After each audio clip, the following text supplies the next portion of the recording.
Everyone, welcome back to my YouTube channel teaching subjects. आप में से एक स्टूडेंट ने बोला था कि मैं सिलेबस आपको एक बार कंप्लीट करवाऊं, तो मैं वो करवा रही हूं आपको। ये आपका है एजुकेशनल टेक्नोलॉजी का पेपर।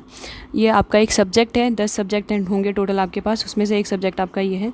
इसमें देखो, कोई भी सब्जेक्ट पढ़ने से पहले आपको पता होना चाहिए कि आपको उसके अंदर पढ़ना क्या है। और इसमें जो है मैं आपको ओवरऑल बता दूंगी कि क्या क्या चीज़ें आप अपने पूरे ईयर में देखेंगे सब्जेक्ट से। अब इसमें क्या है, एजुकेशनल टेक्नोलॉजी मीन्स होता है एजुकेशन में टेक्नोलॉजी का यूज़ करना।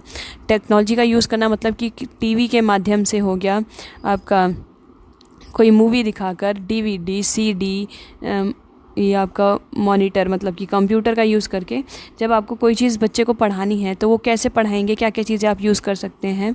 ओके, जो प्रोजेक्टर होता है इसका यूज़ करके कैसे आप बच्चों को पढ़ाएंगे, वो सब आप देखेंगे इसके अंदर, इस सब्जेक्ट के अंदर। और आपको इसी के थ्रू जो है बच्चों को पढ़ाना भी होगा। ओके, तो हम इसको स्टार्ट करते हैं। आपका देखो, सबसे पहले आपका यूनिट फर्स्ट होगा, जो यूनिट 1 होगा, टेक्नोलॉजी एंड एजुकेशन। मतलब टेक्नोलॉजी और एजुकेशन क्या है उसके बारे में। इंट्रोडक्शन टू कंप्यूटर, मतलब इंट्रोडक्शन में कंप्यूटर में आपके कंप्यूटर्स के हार्डवेयर, सॉफ्टवेयर, जैसे है ह्यूमन वेयर एंड जो भी है ये सब। जो आपका हार्डवेयर क्या होता है, सॉफ्टवेयर क्या होता है। हार्डवेयर वो चीज़ें जिनको हम, जो हार्ड होती हैं, जिनको हम टच करके बता सकते हैं। सॉफ्टवेयर जिनको हम महसूस करते हैं, फील करते हैं, जो हमें दिखाई नहीं देगी लेकिन वो अंदर काम कर रही होती है कंप्यूटर के अंदर।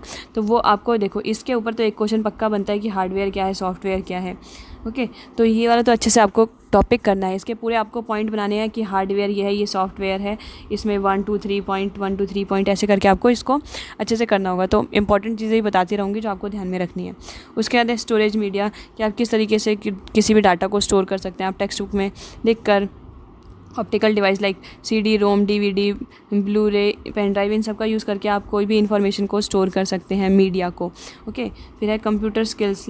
इसका कंप्यूटर स्किल्स में हो जाएगा कि एमएस ऑफिस, आपका Paint, Notepad, Word, Excel, PowerPoint, presentation, मतलब ये सारी चीज़ें आपको सिखाई भी जाएंगी डाइट में। ओके, तो इसका टेंशन नहीं लेना। तो कैसे पावर पॉइंट बनाते हैं एमएस ऑफिस पर, पेंट, पहले तो पेंट, फिर Notepad, Word, Excel, PowerPoint कैसे सब बनाते हैं, ये सब आपको बताया जाएगा। फिर आता है इंटरनेट। अब इंटरनेट आप यूज़ करते हैं खुद भी, तो इंटरनेट का यूज़ करके आप कैसे बताएंगे बच्चे को। जैसे इसमें बता रखा है ना, use and applications of internet, मतलब इंटरनेट का आप क्या यूज़ करते हैं, किस तरीके से यूज़ कर सकते हैं। अगर आपको कोई पिक्चर दिखानी है तो आप सीधे सर्च मारिए और वो पिक्चर बच्चे को दिखा सकते हैं। तो ये internet as source of learning, मतलब इंटरनेट जो है सोर्स ऑफ लर्निंग कैसे है।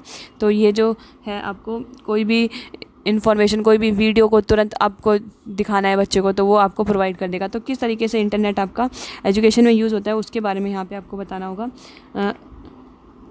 हैंड ऑन एक्सपीरियंस, अभी है कि इसमें जो है आपको हैंड ऑन एक्सपीरियंस होता है। कैसे कि अगर कोई भी बात को बताने से अच्छा अगर आप उसको करके दिखा दें बच्चों को, तो वो जल्दी सीखेगा। तो इसमें क्या होता है, एक लाइव इन्वायरमेंट क्रिएट हो जाता है, तो उसके बारे में पढ़ेंगे आप।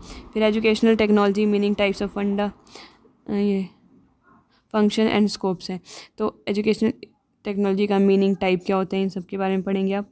फिर concept of technology in education, कि आप टेक्नोलॉजी इन एजुकेशन का जो है वो मतलब क्या है, मतलब कि टेक्नोलॉजी का एजुकेशन में यूज़ कर कैसे यूज़ करना है। और technology of education and system approach, इसमें यही है कि टेक्नोलॉजी का यूज़ कैसे करना है एजुकेशन में, और एजुकेशन में टेक्नोलॉजी का यूज़ कैसे है। ओके, मतलब एक ही लाइन को पलट पलट के बता रखा है। तो इसके लिए मैं आपको प्रेफर करूँगी, एक बुक लेनी है पूनम गौर मैम की, उनकी हिंदी में भी बुक आ गई होगी, उस बुक से करना। उसमें टू द पॉइंट आपको 1 बाय 1 सब चीज़ें बताई हुई हैं। और अपने नोट्स भी मैंने पिछले साल शेयर किए थे, तो आप प्रीवियस मतलब कि बैक में जाना, टेलीग्राम के हिस्ट्री में जाके देखना, वहाँ पे ढूंढना मिल जाएगा। फिर education technology in teaching and learning, need and role, मतलब कि एजुकेशन टेक्नोलॉजी का टीचिंग में जो नीड और रोल क्या है, तो इसका इम्पॉर्टेंस आपको बताना है कि किसी बच्चे को लाइव एक्सपीरियंस देने के लिए, या फिर उसकी आइज़ का विजुअल यूज़ करने के लिए, क्योंकि आज देख कर हम जल्दी सीखते हैं, तो उन सब चीज़ों के लिए जो है टेक्नोलॉजी का एजुकेशन में यूज़ करना बहुत प्रॉफिटेबल होगा। फिर ICT, information and communication technology, मतलब कि आप किसी भी सूचना संचार माध्यम, लाइक आपका टेलीफोन हो गया, इंटरनेट हो गया, ये आपका जो मैसेज करते हैं आप, ईमेल हो गया, व्हाट्सएप, ये सब चीज़ें क्या है आपका आईसीटी है, इंफॉर्मेशन कम्युनिकेशन टेक्नोलॉजी। आप किसी भी इंफॉर्मेशन को एक जगह से दूसरी जगह कैसे पहुंचाएंगे उसके बारे में। तो इसका ई लर्निंग हो गया इसके अंदर, मतलब टेक्नोलॉजी के द्वारा सीखना। जैसे ये आप ऑनलाइन मेरे से पढ़ रहे हैं, है ना, तो ये क्या हुआ, ये आपका ई लर्निंग ही तो हो रहा है ना। उसके बाद है कॉन्सेप्ट, इसका इंपॉर्टेंस क्या, एप्लीकेशन, मतलब ओवरऑल पूरे सब्जेक्ट में आपको यही देखना है कि टेक्नोलॉजी का क्या इंपॉर्टेंस है। तो वो आपको अपने इसी जो ये शीट है इसका प्रिंट आउट निकलवाना है और इधर ही साइड में छोटे छोटे पॉइंट्स लिखते जाओ, 1 2 3 4। मैं ऐसे ही करती थी, यहीं लिख देती थी, क्योंकि वो पॉइंट्स आपको पेपर में याद रहेंगे तो आप अच्छे से पेपर लिख पाएंगे। फिर आता है कम्युनिकेशन एंड टेक्नोलॉजी। कम्युनिकेशन का मतलब आपको पता है कि संचार, एक दूसरे से बात करना है उसका।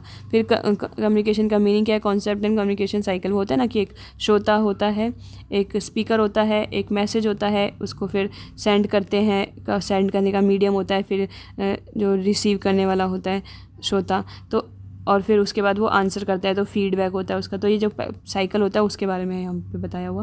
फिर प्रिंसिपल ऑफ इफेक्टिव कम्युनिकेशन, मतलब इफेक्टिव कम्युनिकेशन के क्या प्रिंसिपल हैं कि आपकी वॉइस जो है इफेक्टिव हो, अच्छे से आप सही टॉपिक पे सही बात कर रहे हो, ये सारी चीज़ें हैं इसके अंदर, और नॉइज़ ना हो। तो ये इफेक्टिव कम्युनिकेशन तभी होगा और साथ में आपको रिस्पॉन्स भी मिल रहा हो, मतलब आप जिसको कोई चीज़ समझा रहे हैं तो वो आपको रिस्पॉन्स भी दे उसके बारे में। फिर modes of communication, audio visual. उसके बाद ये बोल रहा है कि किस तरीके से आप कम्युनिकेशन कर सकते हैं, आप सुनकर, देखकर सुनकर दोनों, इसके थ्रू आप कैसे कम्युनिकेशन करेंगे वो। यहाँ बोल रहा है कि कम्युनिकेशन टेक्नोलॉजी, मैंने अभी आपको बताया कि आप टेलीफोन हो गया, मोबाइल फ़ोन हो गया, ईमेल, चैटिंग, इंस्टेंट मैसेजिंग, इन सब से आप कम्युनिकेशन करते हैं, तो इन सब के बारे में हल्का फुल्का आपको इन्फॉर्मेशन बताई जाएगी। फिर है उसके बाद आपका यहाँ पे दिखता है कि multiple technologies and application in education, मतलब कि विभिन्न तरीके की टेक्नोलॉजी का एप्लीकेशन एजुकेशन में कैसे यूज़ करेंगे आप। फिर है कॉन्सेप्ट, इसका सिग्निफिकेंस जो है, पोटेंशियल्स, फिर लिमिटेशंस क्या हैं इसकी, क्या इसकी मतलब ताकत है, पावर है। फिर दिखता मतलब सिग्निफिकेंस एक तरीके का कि किस तरीके से आप उसका यूज़ करेंगे, क्या उसका इंपॉर्टेंस है, वो सब आएगा कॉन्सेप्ट में। मतलब अगर इसके ऊपर कोई क्वेश्चन बनता है ना, तो क्वेश्चन में जब भी आपसे इसके ऊपर कोई क्वेश्चन बनेगा तो वो इन सब चीज़ों को लेके बनेगा, तो आपको सबके बारे में हल्का हल्का पता होना चाहिए। फिर यह टाइप्स ऑफ टेक्नोलॉजी, मतलब कौन कौन सी टेक्नोलॉजी होती है। तो ये आपका ऑडियो होता है, ऑडियो विजुअल होता है, मल्टीमीडिया होता है, मास मीडिया हो गया, वीडियो, इंटरनेट, वेबकास्ट, ये सारी चीज़ें मिला के आपका मल्टीपल टेक्नोलॉजीज़ में ये सारी चीज़ें आती हैं। अब इसके बारे में आपको हल्का हल्का पता होना चाहिए कि ये चीज़ होती क्या है। फिर educational audio video script writing, मतलब आप खुद से कैसे स्क्रिप्ट राइटिंग करेंगे, कैसे एक छोटी सी मूवी बनाएंगे, उसके बारे में है। फिर selection and integration of technology in classroom teaching, कि आप कैसे सिलेक्ट करेंगे और इंटीग्रेट करेंगे टेक्नोलॉजी को अपनी क्लासरूम के अंदर। आपको ध्यान देना है कि आपको लेसन प्लान में टेक्नोलॉजी का यूज़ करके बोलेंगे कि 1 2 चैप्टर ऐसे, 1 2 लेसन प्लान ऐसे बनाइए जिसमें टेक्नोलॉजी का यूज़ हो, तो उस हिसाब से आपको ये ध्यान देना है। फिर आपका आता है यूनिट नंबर 4 आता है आपका, इसमें आपका लोकलाइज्ड एंड कॉन्टेक्सचुअलाइज्ड टीचिंग, मतलब कि development and effective use of following education, मतलब कि इसको कैसे आप यूज़ करेंगे एजुकेशन में। जैसे एजुकेशनल रेडियो होगा, FM, इंटरनेट, मतलब कुछ एजुकेशनल रेडियो में होता है कि आपको कभी कुछ चैनल्स ऐसे आते हैं रेडियो पे जो आपको बताते हैं, हिस्ट्री के बारे में बताएंगे, किसी साइंस के किसी टॉपिक के बारे में ऐसे बताते हैं, तो वो सुनना होता है।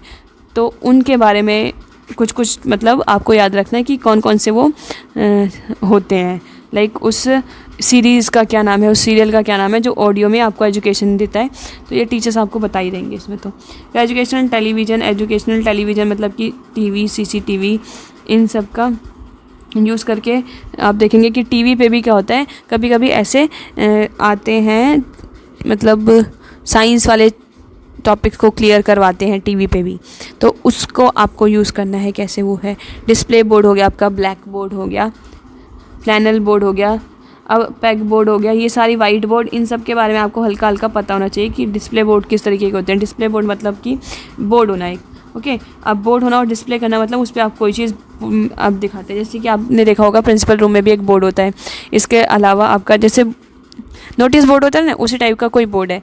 अब वो बोर्ड बहुत तरीके के होते हैं, एक होता है ब्लैक बोर्ड होता है, फिर फ्लैनल बोर्ड होता है, वाइट बोर्ड, पैक बोर्ड, इन सब के बारे में आपको हल्का हल्का पता होना चाहिए बस। और जब पढ़ोगे तो आपको पता चल जाएगा।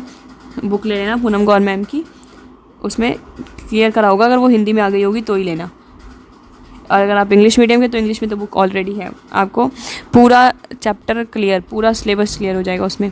फिर प्रोजेक्टेड एड्स। अब प्रोजेक्टेड एड्स मतलब कि जो आप प्रोजेक्ट के थ्रू दिखाएंगे अपना, जैसे प्रोजेक्ट में होता है ना कि ये प्रोजेक्टर लगा हुआ और यहाँ पे आपको बड़ा सा इमेज करके दिखाएगा, तो उसमें कौन से हैं?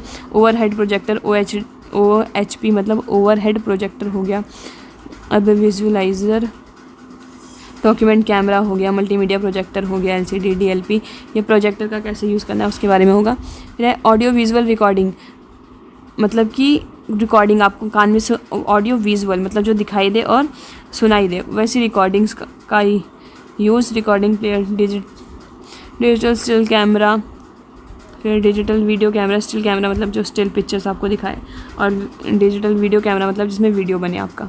फिर है teleconference, web conference, video audio conferencing. इसमें भी आपको सब टेक्नोलॉजी के बारे में पढ़ना है कि ये वेब कॉन्फ्रेंसिंग क्या होती है, वीडियो ऑडियो कॉन्फ्रेंसिंग क्या होती है। जिसमें आप देखते हैं ना कि अभी अब ऑनलाइन क्लासेस चल रही थी। ऑनलाइन क्लास में क्या करते हैं, एक प्लेटफॉर्म होता है और वहाँ पे सब बच्चों को बोलते हैं कि आप इसमें ज्वाइन हो जाइए। तो वो बता रखा है कि कैसे आप सब बच्चों को जोड़ के ऑनलाइन पढ़ाएंगे। अगर जैसे कोविड में ये सारी चीज़ें हुई थी तो उसी का है। फिर adaptive and assistive technologies for inclusive classroom, मतलब कि आप कैसे अडेप्ट करेंगे। और इंक्लूसिव क्लासरूम मतलब कि ऐसी क्लासरूम जिसमें कोई बच्चे को दिखाई नहीं देता, कोई बच्चा चल नहीं सकता, कोई बच्चा बोल नहीं सकता, ऐसी क्लास में आपको कैसे आप टेक्नोलॉजी को अडेप्ट करेंगे, चूज़ करेंगे। फिर यूनिट 5 आपका लास्ट यूनिट है, टेक्नोलॉजी एंड क्लासरूम इंस्ट्रक्शंस, मतलब कि टेक्नोलॉजी को यूज़ करना क्लासरूम में और फिर क्या इंस्ट्रक्शंस हैं उसकी। Micro teaching concept and skill of teaching, कि माइक्रो टीचिंग क्या है ये मैंने अच्छे से बता रखा है, तो इसका वीडियो देख लेना आप। फिर प्रोग्राम लर्निंग क्या होता है, simulated teaching, computer aided learning, फिर मतलब कंप्यूटर का यूज़ करके। वर्चुअल क्लासरूम, वर्चुअल क्लासरूम का मतलब होता है कि क्लासरूम को ऐसे बना देना कि सब कुछ लग रहा हो कि सामने हमारे हो रहा है। ओके। फिर role of ET education technology का रोल क्या है, कॉन्टीन्यूस एंड कॉम्प्रिहेंसिव एजुकेशन वो एवेल्युएशन में, कि सतत विकास, सतत मूल्यांकन में एजुकेशन टेक्नोलॉजी का क्या यूज़ है। मतलब इससे क्या हो गया, बच्चे का जो स्कोर है वो बढ़ता है, क्योंकि वो कोई भी चीज़ मूवी देख के कुछ सीख रहा है तो वो जल्दी सीखेगा, है ना। हम लोग को खुद का इंटरेस्ट भी होता है कि मूवी के थ्रू हमें पढ़ाया जा रहा है और कोई गाना दिखाया जा रहा है। और एजुकेशन मतलब एजुकेशन में टेक्नोलॉजी का यूज़ करके हमें जब पढ़ाते हैं तो हमें खुद मज़ा आता है, तो उससे क्या होगा, आपका स्कोर बढ़ता है। अगर साइंस का कोई एक्सपेरिमेंट है, लाइव आपकी क्लास में नहीं कर सकते, अगर उसका वीडियो भी दिखा रहे हैं तो आपको वो चीज़ समझ में आ जाती है। तो वैसे बता रखा है कि इससे क्या होगा, बच्चे को बहुत हेल्प मिलती है अपना एजुकेशन को लेने में, और फिर उसका इवैल्यूएशन करेगा तो अच्छा स्कोर करेगा, तो उसका बताना होगा इसके अंदर कि क्या उसका यूज़ है, रोल है। फिर use of ICT in teaching different subject, अब ICT का यूज़ करके विभिन्न सब्जेक्टों को पढ़ाने में कैसे हेल्प मिलती है ये। ओके। जैसे हिंदी, इंग्लिश, मैथ, साइंस हो गया। हिंदी में आप कोई पोएम जो है बच्चे को वीडियो दिखा दिया उस पोएम का। फिर मैथ्स में आपने जो है शेप्स हो गई, शेप्स की फ़ोटोज़ दिखा दी हैं, उसका जो भी स्ट्रक्चर होता है वो कैसे काम करता है वो सब दिखा देना। कोई स्टोरी के थ्रू मैथ्स में कैलकुलेशन बता देना। तो वो सारी चीज़ें जो है आप टेक्नोलॉजी का यूज़ करके कैसे यूज़ करेंगे, तो हिंदी, इंग्लिश, मैथ, साइंस, तो उसमें सब में बताना होगा आपको, डिफरेंट सब्जेक्ट का सबका मिला के। ओके। तो ये था आपका पूरा ET का सिलेबस, और इसमें आपको मेन यही चीज़ें याद रखनी है कि आपको टेक्नोलॉजी का यूज़ करके कैसे पढ़ाना है। ये फर्स्ट वाला आपको बहुत अच्छे से ये वाला याद कर लेना। ओके। इसके बाद आपको बताती हूँ, पावर पॉइंट ये सब भी बनवाएंगे आपके डाइट में। फिर कम्युनिकेशन साइकिल ये वाला कर देना, इसका प्रिंसिपल क्या है ये पूछ सकता है। ओके। उसके बाद यहाँ पे आप मतलब हर यूनिट से आपका 10 नंबर का आएगा, तो आपको सारी यूनिट कवर करनी है, ऐसा नहीं कि छोड़ देना कुछ भी। ओके। उसके बाद ये वाला रखा है कि टेक्नोलॉजी का आप मल्टीपल टेक्नोलॉजी का कैसे यूज़ करेंगे। ओके। कैसे आप वीडियो बनाएंगे, इन सब का लिख देना। फिर ये माइक्रो टीचिंग तो इसमें से नहीं पूछेगा। ओके, प्रोग्राम लर्निंग पूछता है और सिमुलेटेड लर्निंग पूछ सकता है, कंप्यूटर एडेड पूछ सकता है। ये 3 मेन है और ये वाले तो इम्पॉर्टेंट है, मोस्ट इम्पॉर्टेंट। तो वो उन पे डिपेंड करता है कैसे पूछेगा, लेकिन जितना मैं आपको बता सकती थी उतना मैंने आपको थोड़ा आइडिया दे दिया है। ये था आपका सिलेबस एजुकेशन टेक्नोलॉजी का। वीडियो कैसी लगी प्लीज़ लाइक शेयर सब्सक्राइब करके बताना, और बताइए कि किस चीज़ में आपको दिक्कत हो रही है और आपकी एससीपी स्टार्ट हो रही है, कब से हो रही है, कब से जाना है आपको स्कूल में। तो एससीपी के बारे में भी थोड़ा बता दूँगी। Okay, thank you.